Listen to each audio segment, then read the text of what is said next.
Assalamualaikum warahmatullahi wabarakatuh. Berjumpa lagi dengan saya Ahmad Safrudin dalam channel Citra Edukasi. Kali ini kita akan membahas tryout P3K guru IPS materi ekonomi. Karena apa? Karena di sini ada beberapa guru IPS yang merequest untuk dibahas soal tryoutnya. Karena saya lihat soal-soal IPS di sini banyak ya, ada ekonomi, geografi, sejarah, sosiologi. Part satunya saya akan fokuskan di ekonomi. Misalnya ada rekan-rekan guru IPS ingin nge-request materi-materi yang lain, bisa DM WA atau mungkin kirim telegram, email ke saya ya. Telegram, email ke saya, bebas. Oke, mungkin langsung aja ya kita saksikan, kita simak seperti apa soal-soal tryout P3K kemarin dalam video berikut.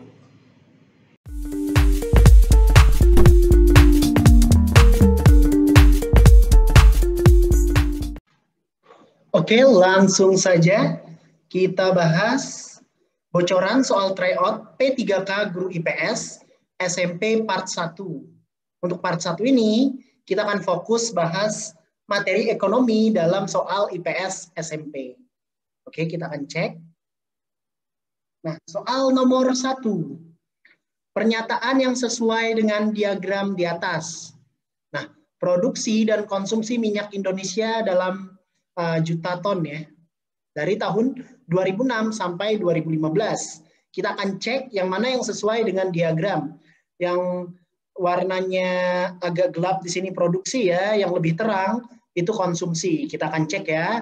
Rata-rata ternyata setelah kita lihat, produksi tidak sebanyak konsumsi. Jadi konsumsi lebih banyak dan tiap tahun selisihnya semakin besar. Kita akan cek nih.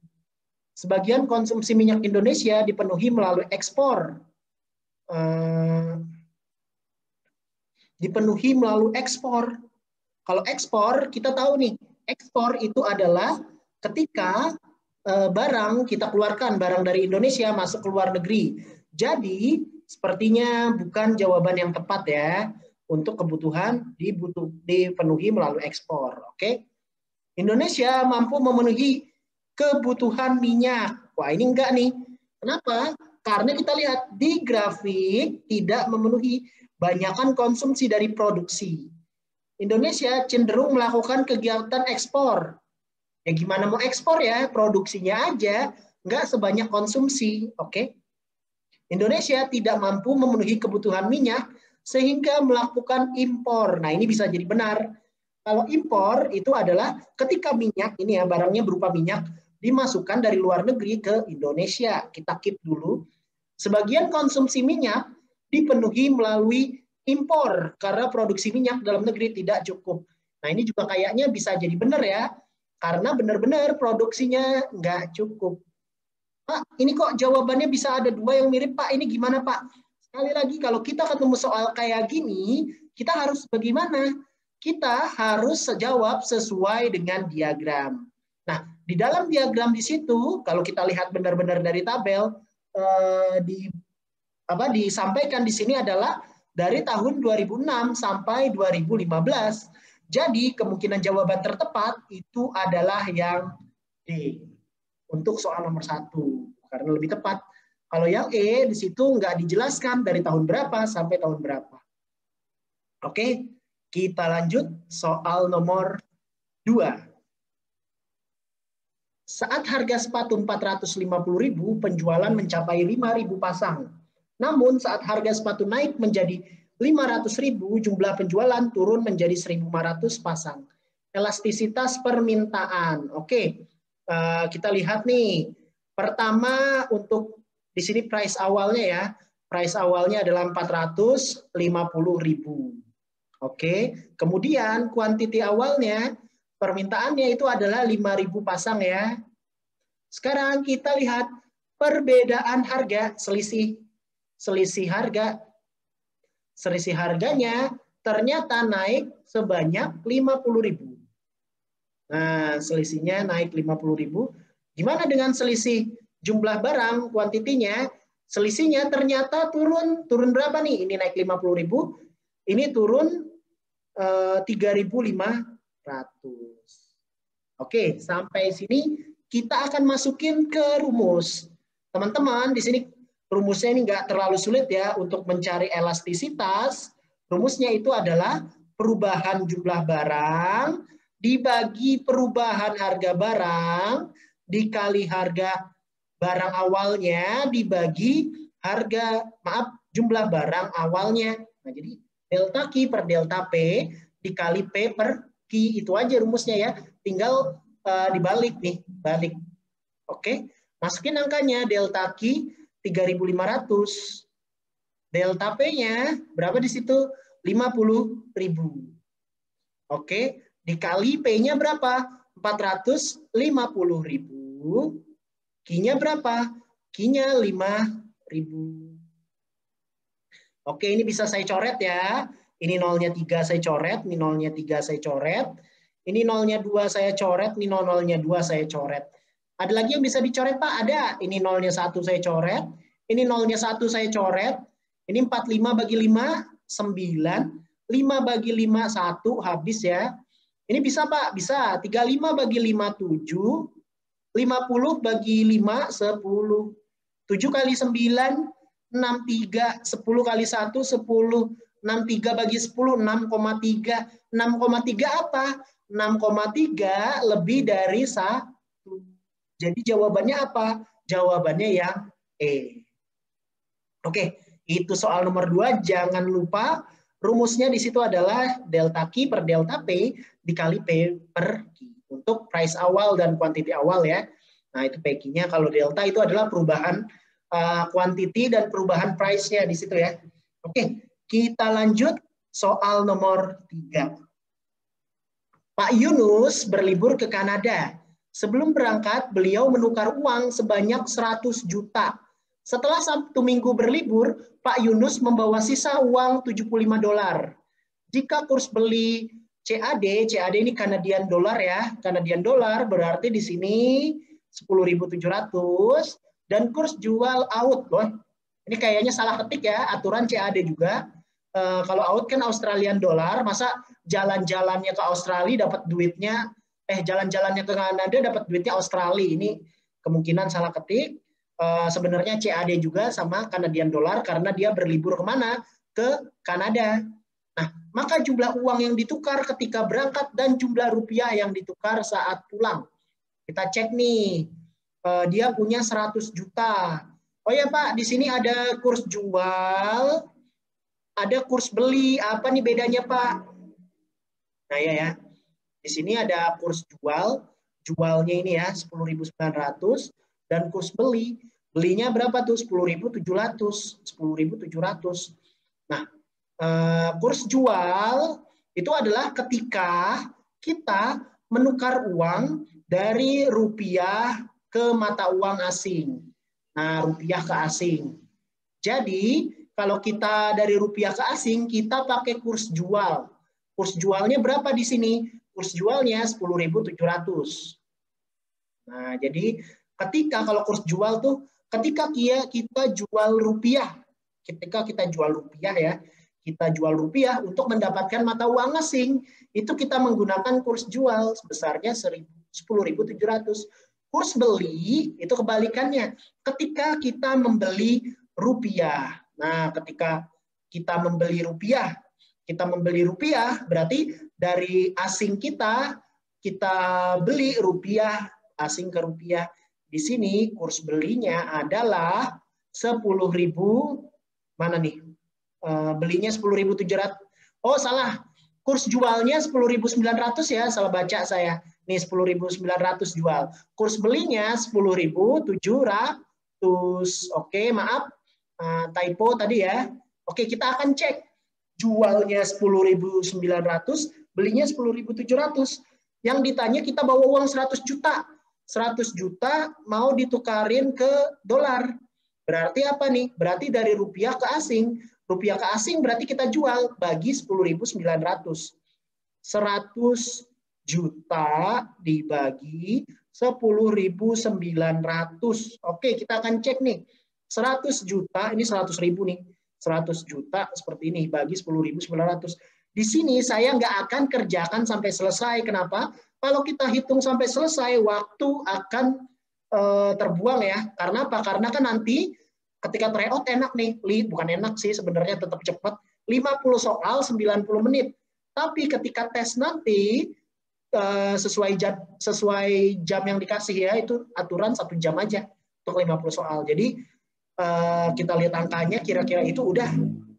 Oke, kita lihat 10.100 juta dibagi 10.900 kali 9 berapa nih? 9 kali 9 81 ya, berarti di sini 98, kita 9 kali 0, 9 kali 0, 9 kali 9, 81. Nah, 98.100 dikurang di sini 0 kurang 1, 9. 10 kurang 9 kurang 81, 19.000. 19.000 bisanya 1. Nah, bisanya 1 ya, berarti jawabannya antara ini 91 atau ini. Udah, kita carinya sampai situ aja. Kalau mau selesaiin nggak apa-apa. Pak, saya bisa cepet Pak pakai kalkulator ya. Kan kita pas tes nanti nggak bisa pakai kalkulator ya. Oke, sekarang kita cek ketika dia pulang sisa duit masih $75. Ditukar lagi ke rupiah, berarti dia pakai kurs beli besarnya berapa di sini? 10.700. Berarti di sini 10.700 dikali 75. Oke, kali 75, 00355, di sini 00497. Nah, ditambah 005264108. Jadi jawabannya 800 2.500. Kita lihat cuman yang udah kita benerin, dibunderin di sini. Ini 817 salah. Jadi jawabannya ini benar ya, 800 2.000. Jawabannya yang C. Oke, jadi diingat, jual itu ketika kita menjual rupiah, kita tukar ke mata uang asing. Beli itu ketika kita beli kita beli rupiah dari mata uang asing. Oke, kita lanjut. Soal nomor 4. Di bawah ini yang merupakan contoh produk yang membentuk pasar persaingan oligopoli. Nah, pasar persaingan ada apa aja? Ada 3. Ada pasar persaingan monopoli, di mana si penjual itu cuma satu dan satu-satunya. Jadi mau dia naikin harga, turunin harga, terserah dia. Karena apa? Karena dia doang yang jual. Kalau kita nggak beli di dia, kita nggak bisa dapat barang itu. Contohnya apa? Di sini contohnya listrik. Nah, ini monopoli. Nah, itu ya. Kalau oligopoli itu ada beberapa ya. Jadi kisaran sekitar 2-10 untuk penjual. Jadi penjualnya nggak banyak, terus pembelinya masih banyak. Nah, jadi monopoli dan oligopoli adalah salah satu contoh pasar persaingan tidak sempurna ya. Kalau yang sempurna ini kayak gula, kayak beras, kayak minyak goreng, banyak yang jual, banyak yang beli, kita banyak pilihannya. Kalau oligopoli, di sini contohnya adalah sepeda motor. Nah, karena yang jual itu terbatas, jadi nggak semuanya bisa jual sepeda motor, jadi terbatas. Yang kita tahu mungkin Honda, Yamaha, Suzuki, Kawasaki, dan beberapa merek lain ya, terbatas. Biasanya pasar oligopoli ini contohnya itu ada beberapa yang kuat di situ. Jadi ada beberapa merek atau beberapa penjual yang dagangannya paling laris, dan dia salah satu yang jadi patokan harga, bisa dibilang seperti itu ya. Jadi ketika ada pemain baru datang, dia itu akan susah. Susah kenapa? Karena di pasar oligopoli ketika ada pemain baru datang itu bisa dikalahkan oleh yang sudah megang pasar di situ biasanya. Dia bisa mainin harga di yang megang pasar itu. Nah, jadi memang agak susah untuk pendatang baru masuk ke pasar oligopoli. Oke, kita lanjut. Jika fungsi konsumsi C sama dengan 75.000 tambah 0,5 Y dalam rupiah, sedangkan C merupakan besarnya konsumsi, Y besarnya pendapatan, maka besarnya konsumsi apabila tabungan sebesar 50.000 adalah, nah di sini kita harus ingat nih, pendapatan itu sama dengan konsumsi ditambah tabungan. Nah ini ya, pendapatan sama dengan konsumsi tambah tabungan. Pendapatan sama dengan masukin C-nya berapa tuh? 75.000 ditambah 0,5Y. 0,5Y Nah, ini ya. Ditambah S-nya. S-nya shape-nya berapa di sini? 50.000. Oke. Pindah ruas. Y sama Y. Saya temenin ya. Y sama Y. Di sini Y dikurang 0,5 Y. Sama dengan 75 tambah 50. 125.000 ya. Berarti di sini 0,5Y sama dengan 125.000. Y sama dengan, ini jadi pengalih, ini jadi pembagi ya, 125.000 dibagi setengah, 0,5. Y sama dengan 250.000. Nah, berarti jawabannya itu adalah yang C. Nah, yang C di sini 250.000. Yang ingat nih, tinggal masukin rumus ini aja. Y sama dengan C ditambah S. Nah, jadi pendapatan itu sama dengan konsumsi ditambah tabungan. Tabungannya berapa di situ? Oke, kita lanjut. Jika fungsi A ini sama, kalau teman-teman tadi sudah lihat soal nomor 5, ini sama aja ya. Y sama dengan C ditambah S. Oke, masukin C-nya berapa tuh? 80.000. 80.000 tambah 0,6Y ditambah berapa tuh? 160.000 ya. 160.000. Oke, kita pindah ruas. Y sama Y. Y kurang 0,6Y. Angka sama angka ditambah 240.000. 1 dikurang 0,6, 0,4Y sama dengan 240.000. Oke, 0,4 pengali. Pindah jadi pembagi. 240.000 bagi 0,4 dapat berapa? Dapat 600.000. Atau jawabannya apa? Yang gimana? Nggak terlalu sulit ya. Kita lanjut. Lembaga keuangan yang menghimpun dana melalui penarikan premi dengan menjanjikan akan memberi sejumlah uang sebagai ganti rugi sebagai pihak yang membayar premi apabila terjadi peristiwa merugikan. Nah, di sini memberi ganti rugi nih jika ada peristiwa yang merugikan, itu adalah asuransi. Jadi ketika kita pakai asuransi, ketika kita mengalami kerugian, misalnya asuransi mobil, jadi ketika mobil kita lecet ya atau kecelakaan ya kita diganti. Oke, asuransi jiwa ketika kita meninggal kita dapat uangnya. Nah, itu kalau dana pensiun enggak. Kalau dana pensiun kan setelah kita kerja ya, setelah kita pensiun nggak kerja lagi dapat ya. Investasi enggak, investasi itu adalah yang kita tanamkan untuk sebuah usaha ya. Kalau koperasi, pegadaian apalagi. Oke, kita lanjut soal nomor 8. Permintaan sepeda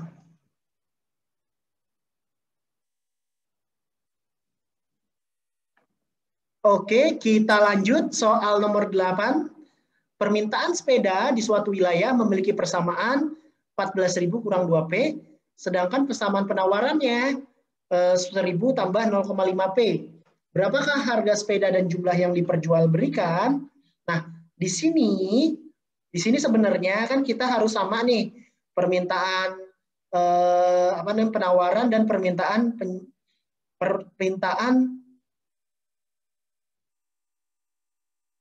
Oke, kita lanjut soal nomor 8. Permintaan di sepeda di suatu wilayah itu 14.000 kurang 2P.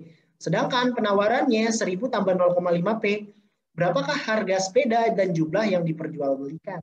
Nah, di sini kita sebenarnya kan harus disamakan nih, QD sama dengan demand sama dengan supply-nya ya. Tapi setelah saya cek di sini ya, kita samakan demand sama dengan supply, di sini QD sama dengan QS, 14.000 kurang 2P sama dengan 1.000 tambah 0,5P, saya pindahin 2P min 0,5P sama dengan 1.000 kurang 14.000.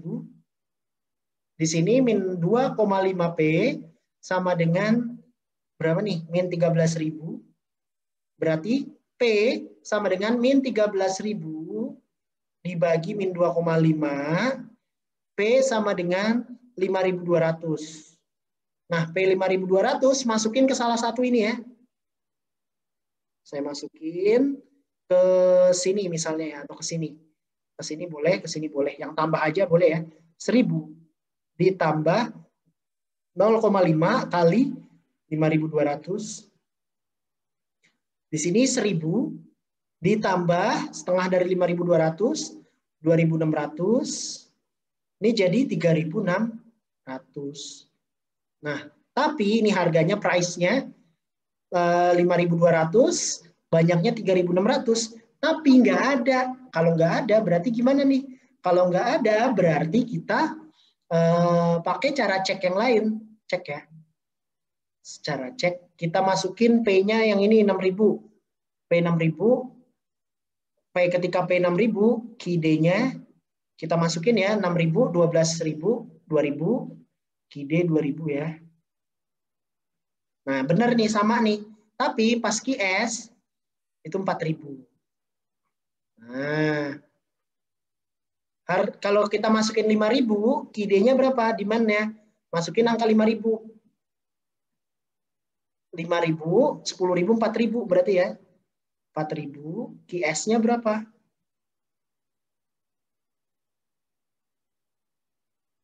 QS-nya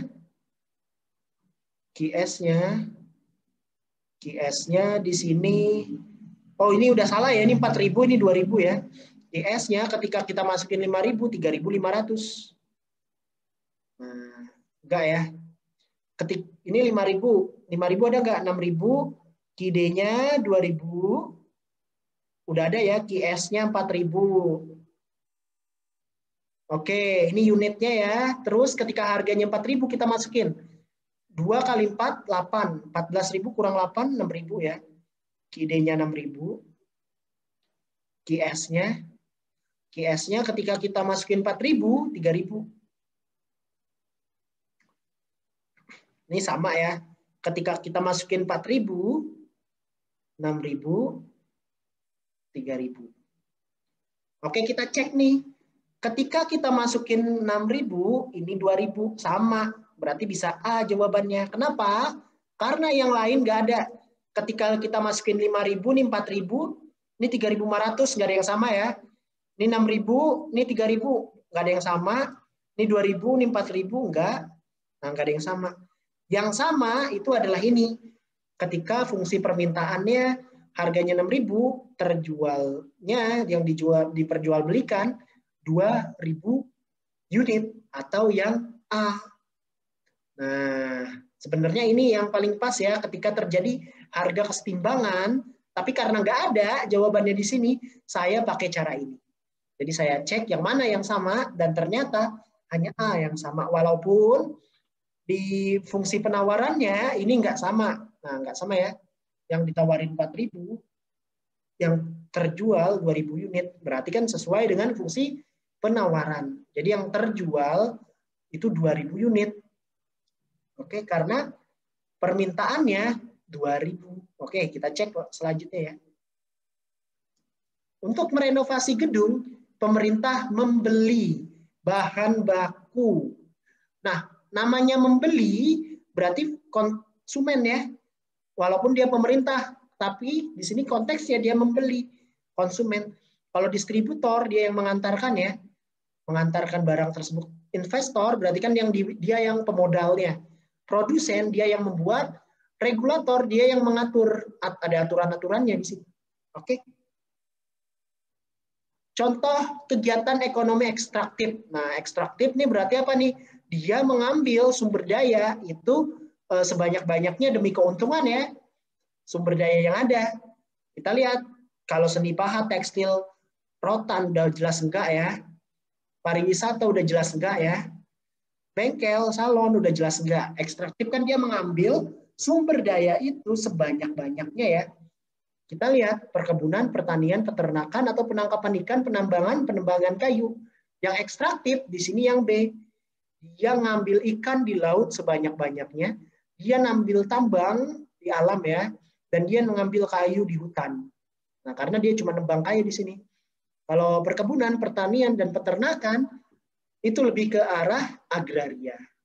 Oke, mungkin sekian ya pembahasan soal tryout P3K Guru IPS tingkat SMP materi ekonomi.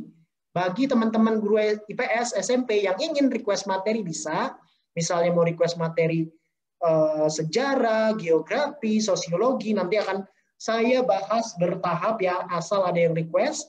Berhubung kemarin yang request adalah guru IPS ya, ya masih random requestnya daripada saya bahas agak random. Di sini saya bahas fokus di ekonomi dulu. Kalau masih banyak yang request dan nge-share soal ke saya akan bahas materi-materi lain di IPS ini. Oke, mungkin sekian. Terima kasih. Mohon maaf jika ada kekurangan, jika ada yang salah bisa dikoreksi ya. Terima kasih atas perhatian teman-teman. Semoga teman-teman di sini semuanya diberi kemudahan untuk lulus P3K. Akhir kata saya ucapkan sekali lagi terima kasih. Wabillahi taufiq wal hidayah. Wassalamualaikum warahmatullahi wabarakatuh.